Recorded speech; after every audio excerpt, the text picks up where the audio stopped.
Cerca de percentuais, não tem um percentual, essa é uma observação fenomenológica, quer dizer, é uma observação dos campos sistêmicos, sim? E essa observação, ela tem uma repetição, aonde se observa que, depois da fertilização in vitro, existe uma dificuldade dos casais se manterem juntos, os casais começam a passar por muitos e muitos conflitos, quer dizer, afloram muitas dinâmicas que são provenientes da fertilização in vitro, não da fertilização in vitro, porque a fertilização in vitro em si já é uma consequência, já é uma busca, ou também a gente pode dizer que é uma necessidade do próprio sistema de viver essa forma de gerar a vida, de viver da forma que é gerar a vida dessa exata maneira, e essa exata maneira, ela já tem um fundo sistêmico, ela já tem um viés, já tem observações do porquê, ou repetições nos sistemas familiares de ambas as pessoas que buscam a fertilização in vitro. Então, tem pessoas que buscam a fertilização quando são casais heterossexuais por uma questão de infertilidade, né? Pode ser que uma das duas partes não esteja disponível ou não possa ter filhos. Pode ser que também o espermatozoide daquele homem não consiga fertilizar o óvulo da mulher. Pode ser que alguma das duas partes passou por alguma doença. Então, pode ser várias as situações que levam um casal que deseja viver essa experiência como pai e como mãe, escolher a fertilização in vitro. E também tem os casais homoafetivos que escolhem a fertilização in vitro como a forma que torna possível que sejam pais, né, de um bebê, que possam gerar uma criança. Então, é interessante quando a gente observa que muitas e muitas vezes, na família das pessoas que buscam a fertilização in vitro, existe algo vinculado com a dificuldade, a vergonha ou o pecado que é gerar filhos. Então, existe algo no sistema familiar, uma dor muito grande ou um medo muito grande relacionado com esse tema pontual que é gerar filhos. E isso faz com que os descendentes, eles desenvolvam uma forma de repetir ou compensar essas dinâmicas familiares. E a fertilização in vitro surge como uma forma de, às vezes, um descendente poder dizer, bom, por lealdade a você que considera que gerar um filho é um pecado, eu vou gerar um filho de uma forma não tradicional. Outras vezes pode ser, né, para compensar todos os excluídos e as crianças excluídas por morte, os fetos excluídos por aborto do nosso sistema, eu vou escolher a fertilização in vitro, que é uma forma de trazer no presente muitos e muitos e muitos embriões. Então, são muitos os embriões utilizados na fertilização in vitro para que um ou dois sejam efetivamente aqueles que vão se desenvolver e vai chegar a nascer uma criança. Então, existe essa dinâmica de os embriões que são gerados, os embriões que são congelados e aqueles que são escolhidos para se desenvolverem e poder gerar uma criança poder nascer, né? Então, desse ponto de vista anterior, o fato de escolher realizar a fertilização in vitro, esse escolher, ele já vem como um movimento de repetição, de compensação, por algo do próprio sistema, que geralmente é de uma ou de ambas as pessoas, ou de ambos os casais. E ok, maravilhoso que existe essa possibilidade, existe essa tecnologia, e a gente poder trazer que nada acontece na nossa vida por acaso. A gente observa isso, nada acontece na nossa vida por acaso. Todas as formas de geração de vida são divinas e são sagradas. E é muito importante a gente ter isso em mente. Não haveria uma forma de existir a geração de uma vida que não estivesse de acordo com um Criador Supremo, porque tudo aquilo que existe, existe e faz parte. Então, aquilo que é novo, e esse novo a gente fala porque nós estamos hoje vivendo uma época tecnológica que há 10, 15, 20 anos atrás não existia essa possibilidade, tudo aquilo que é novo traz algumas dinâmicas que são importantes a gente começar a observar. Então, nessa dinâmica da fertilização, existe uma dinâmica para com o casal, para com a formação do casal, como o casal permanece depois, porque dentro da fertilização, especialmente se existe nessa fertilização espermatozoides que são doados, ou óvulos que são doados, que pode ser um ou outro também, é importante observar que existe um outro sistema, existe um terceiro sistema que passa a ser parte. Então, o casal, a gente vê que é o encontro de dois sistemas. E no caso das fertilizações com espermatozoides doados e com óvulos doados, a gente observa que existe a integração de um terceiro sistema. Então, tem um terceiro sistema que passa a ser parte também.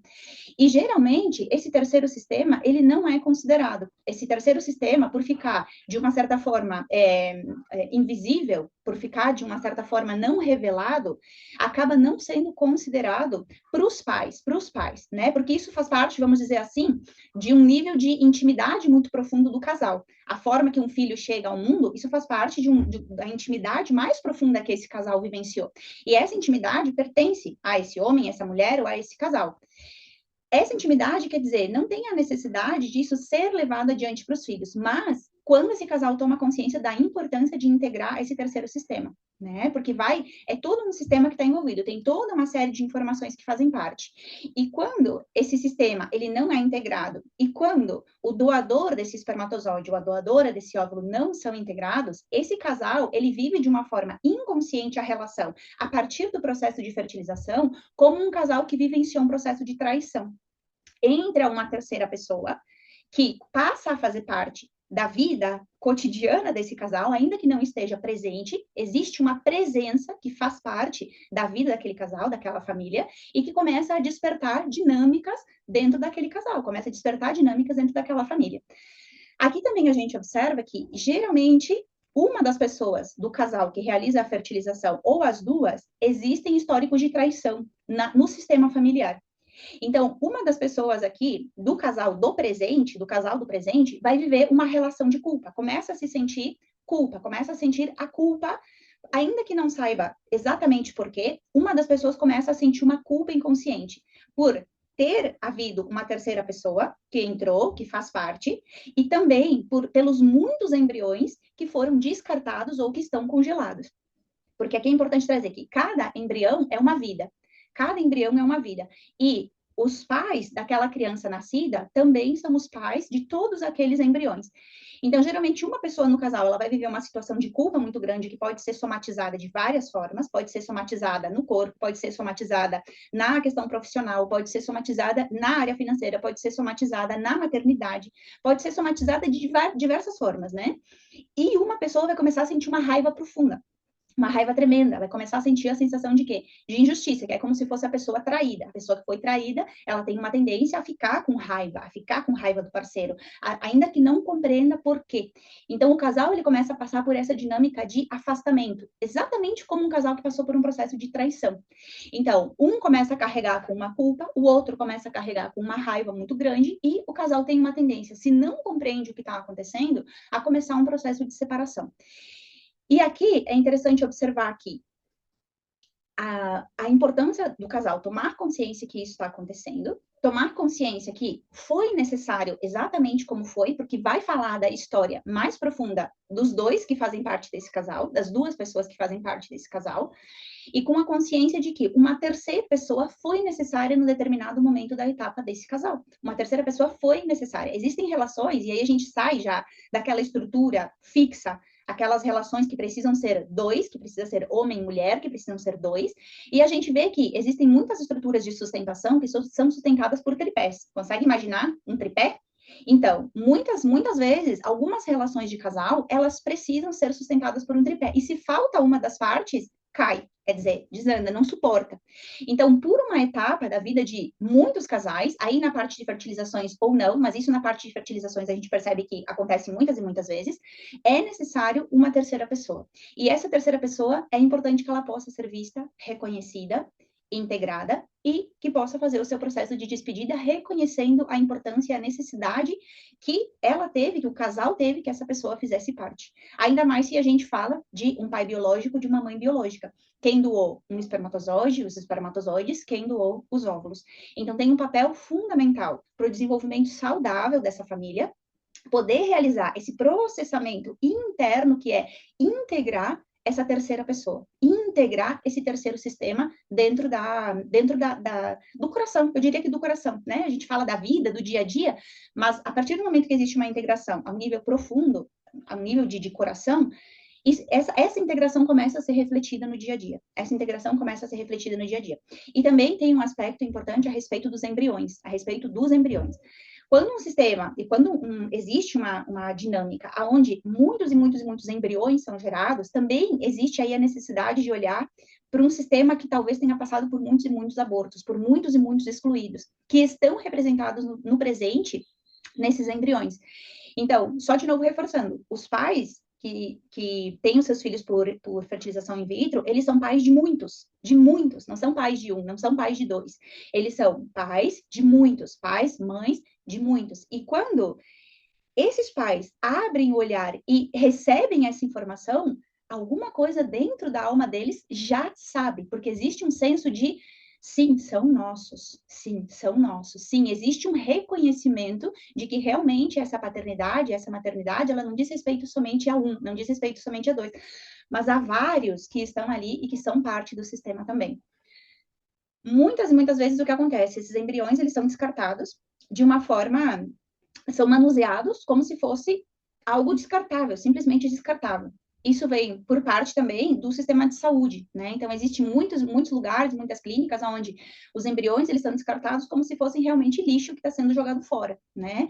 E isso gera uma consequência sistêmica arriscado, né, aqui colocar PAN, mas a gente observa que tudo aquilo que é excluído tem o seu movimento de compensação. E todos aqueles que estão envolvidos estão fazendo parte dessa dinâmica também, estão levando consigo para suas vidas essa necessidade de compensar também.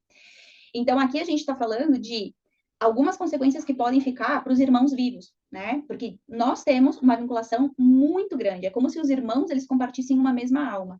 Quando existem irmãos que são excluídos, ainda que esse irmão ele não saiba, alguma coisa dentro dele entra num processo de busca. Eu busco, não sei o quê. Então, os filhos nascidos, eles podem entrar em lealdade com os embriões que foram descartados, e eles entram num caminho que a gente diz um caminho de compensação em nome daqueles irmãos excluídos, descartados, e eles entram num processo muito profundo de vitimismo, de incapacidade de progredir na vida, de não conseguir ir adiante. Ou eles podem entrar em ressonância com a compensação, que é o desejo de vingar esses irmãos que eles foram descartados. E aí desenvolve uma características já muito mais violentas, muito mais agressivas. São crianças que a gente percebe uma agressividade muito grande. E aí são crianças que podem estar nesse processo de compensação.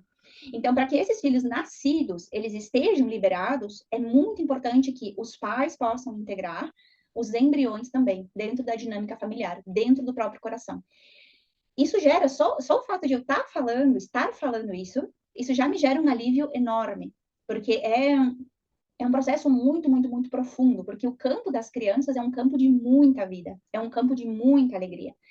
E geralmente esses sistemas que excluem embriões são sistemas que passaram por processos de privação da vida, privação e dor muito profundas. E são sistemas que têm a necessidade de receber essa energia das crianças, de receber essa energia de alegria, de receber essa energia de amor, essa energia de vida. E essa energia, que tem uma frequência altíssima, é uma energia que fica disponível para os sistemas exatamente no momento que esses embriões são integrados. Então, é um processo de mudança muito profundo na vida das pessoas que passam por esse processo de fertilização in vitro, quando elas tomam a consciência da importância de dar um lugar no coração para esses embriões. É algo que parece até maluco quando a gente escuta, mas quando a pessoa vive essa experiência, quando ela está envolvida nessa dinâmica, ela sente que alguma coisa dentro dela começa a mudar. E até só o fato de falar, de entrar em contato com esse tema, já é possível sentir uma movimentação de energia acontecendo que é muito bonita, que é muito profunda. Então, eu acho que o essencial desse tema das fertilizações é isso, é observar essa dinâmica que cada uma das pessoas, né, do casal, já trazem consigo. Dinâmica essa que aflora durante o processo da fertilização e logo depois do nascimento dos filhos, e as dinâmicas que podem permanecer com as crianças nascidas, caso os seus irmãos não sejam integrados.